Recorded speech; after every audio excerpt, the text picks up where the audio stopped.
llegamos con buenas sensaciones porque en la anterior regata salimos bastante contentas con el resultado y en esta pues vamos a intentar recortarle más a Mecos Ribeira y lo que podamos, a por todos. Bueno, si eso favorece que las calles sean más iguales, perfecto, mejor incluso. Bueno, ahí tenéis la suerte de que esto da posibilidades de que las ganas. Hombre, es una rival menos a batir. Hombre, yo creo que está un pelín por encima, pero bueno. Sí, es difícil, pero nunca se sabe.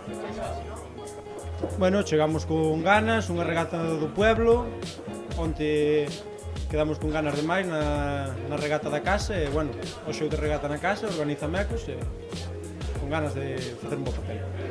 Sí, remar no teu pueblo sempre un plus de motivación, a xente do teu pueblo ven a ver a familia e con ganas de remar esta regata. Posibilidades sempre hai, vese que os equipos Coruxo, Villajuán, nós, Castropol, son equipos que andamos moi xuntos e, bueno, un descoido de calqueira dalle unha ventaxa ao rival. E, bueno, calqueira pode ganar a quenda. Bueno, chegamos confiados, sabemos que vai ser unha regata difícil polo campo de regatas, que hai algunha pedra polo medio, hai algúns baixíos, pero bueno, temos que pensar en eso, temos que salir como salimos onte, como salimos en todas as regatas, e intentar gañar a tanda.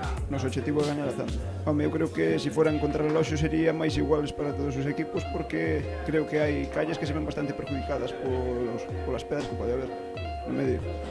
A ver, estamos por diante, pero estamos por diante un punto, tampouco imos con moita ventaxa. Está claro que conseguir aumentar a diferencia hoxe podría ser bastante importante para seguir líderes na liga.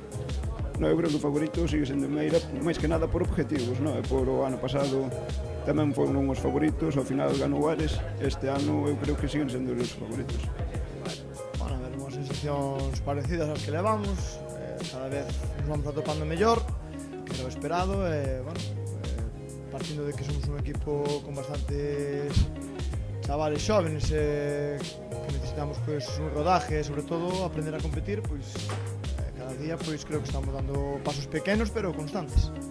A ver, o pasiño nós non lle buscamos un objetivo, se pode decir, se somos cuartos, quintos e octavos, sei que temos equipo para estar pelexando, o que nos falta é un pouco de experiencia nos mans a man. Esperemos que esta segunda tanda, que este ano parecía bastante igualada, pues nos dea para aprender a competir os 20 minutos e ir mellorando.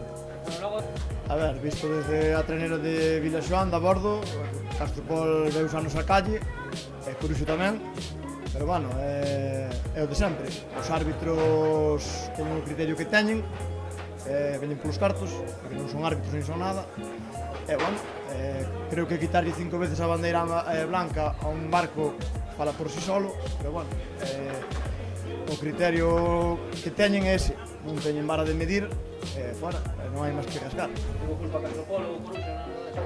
A ver, o que non tuvo culpa foi Vilaxoán, que Vilaxoán vai pola calle 3, as palas de Coruxo están nas palas de Vilaxoán e o barco de Castropol está na pro de Vilaxoán. A calle 3 onde está? Non sei. O criterio do árbitro. Falei col patrón e con os tripulantes e, bueno, en principio nosotros queremos que, xa yo comentábamos aos árbitros, de que, bueno, a marea e el vento obligou un pouco a Coruxo a irse encima de Vilaxoán, Vilaxoán a irse encima de Castropol.